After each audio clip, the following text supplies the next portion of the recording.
world. I'm Chris Lange. I'm the engineering manager here at CEWIT, the Center of Excellence in Wireless Information Technology. And I'm joined today with Sean from H2M. How are you doing today, Sean? I'm doing well, Chris. How about you? Good. Glad to have you here. And we're here today for the New York Climate Exchange AI Challenge. And H2M has been a big part of this AI challenge and really brainstorming different ways that we can work with students to kind of come up with solutions that will impact climate change. So I think to start us off, we're really interested in just hearing a little bit more about H2M. Sure. Yeah. H2M is an architecture engineering firm based on Long Island. We offer a full suite of architecture and engineering services, mechanical, electrical, plumbing.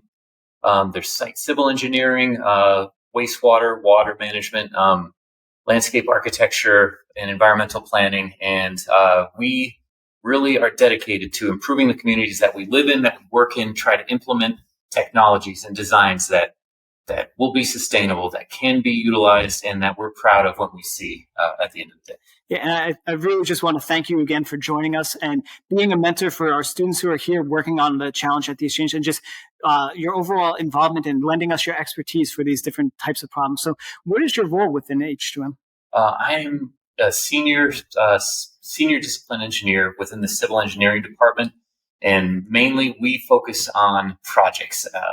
Our project's focus is everything that's outside the footprint of the building, within the property line. So we will help take care of grading and drainage on a site, erosion and sediment control, utility coordination. We'll help with the site layout, and if there are any driveways, any parking lots, any roadways within a site, we'll make sure those are designed properly.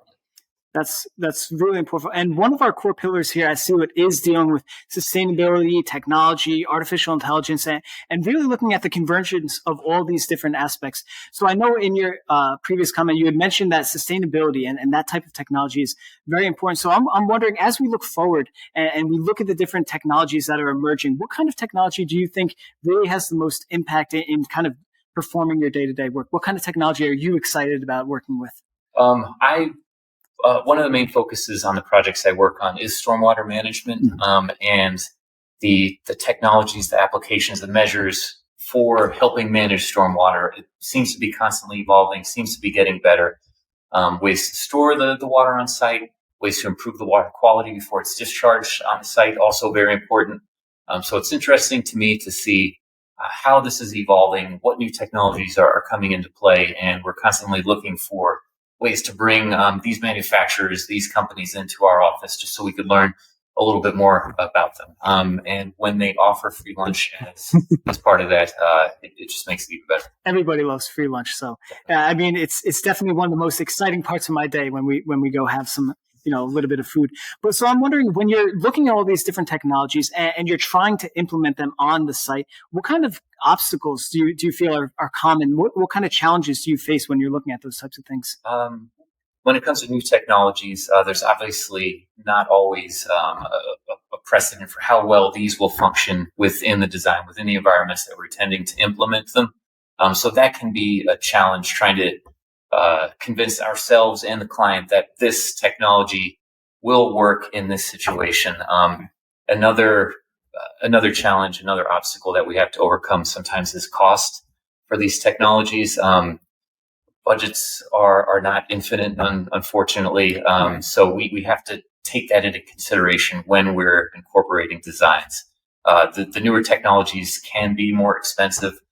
So we have to figure out whether or not it's the right fit for specific projects, working with clients on it. So, I mean, even though the technologies are always changing, there are these different variables that you kind of have to balance, looking at the budget, looking at the constraints for the different sites and dealing with that. Yes. So would you say that historically these challenges are kind of the same challenges that you've been facing? Or would you say that, as time goes on, there's new different aspects that you have to consider for things like stormwater management? I think those challenges have probably always been the same in terms of managing budget and some of the different variables. Yeah. But the policies that we are having to adhere to have been changing, have been evolving with some of the things that have been occurring in the environment. We're seeing more intense storms more frequently. Right. So policies are evolving to deal with that. It's a kind of a dynamic landscape with that, right? Whereas, there's these policies that are out there now when you start a project, but you might still have to kind of evolve and adapt as new policies are coming out, as new things are changing. Yeah, that's exactly right. And it is a challenge to stay ahead of that, stay on top of that, right. Stay basically ahead of the curve. No, it's really important to think that, there's the technical challenges to this, but there's also just the broader context, right? You're looking at the landscape politically, what you're looking at the landscape for policies that you have to deal with. So if, speaking to the students of the future who will have to deal with these challenges, as you said, they've been historical challenges, and moving forward, there's going to be new and exciting challenges as well. So if we look at, if someone's K through 12 or their student that says, I'm really interested in learning a little bit more about this, what would you say they could look forward to in terms of like the day-to-day of site engineering and working a little bit on that angle? I think site engineering probably has many similarities with all the different disciplines of engineering. It's creative ways of solving problems. The problems that we deal with are the stormwater management. Every square foot of new pavement, of new impervious surface that we place on a site is going to generate additional runoff from a storm. And we have to figure out ways to deal with that, to contain it on the site, to infiltrate it into the ground, to filter it and improve the water quality before it's discharged. And I guess if any of the students in K through 12 just enjoy solving the problem-solving aspect of it. Yeah, just taking in a whole bunch of different variables, different constraints, and finding a path to navigate through them. There's some engineering field that could potentially be in their future. And I think that's important to recognize that it's not just kind of one problem, right? It's moving into a landscape where you're looking at a new problem kind of every day. Every site, I imagine, is different from the last site. So there's these different constraints, and really it's kind of a dynamic problem every day, right? Where you're looking at challenges and you're saying, okay, we have this background, this expertise, but now how do we apply what we know to really looking at a new challenge, right? Right, yeah.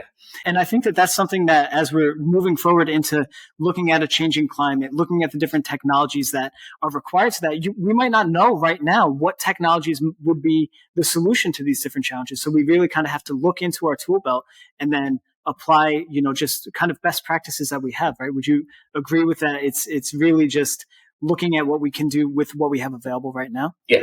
Yep. The resources that you have available, the knowledge that you've pulled over your career, the experience that you have, and sometimes that experience might not even be necessarily engineering related. Definitely. Having even working with different disciplines, I'm sure, right? Just trying to take what we can learn from each other and really combine our expertise to solve those challenges, right? Yes. Yeah. And that's been one of the advantages of working at H2M, having so many experts in so many different fields all in one building. We're able to work with one another and come up with solutions that are beneficial to the client and the community. That's awesome, and we really appreciate you taking your time to come here, and we appreciate H2M being involved with CEWIT and all of our different projects and technologies. So thank you once again for joining us, and thanks for your time. Thank you for having me. It's been a great experience. Thanks, Sean.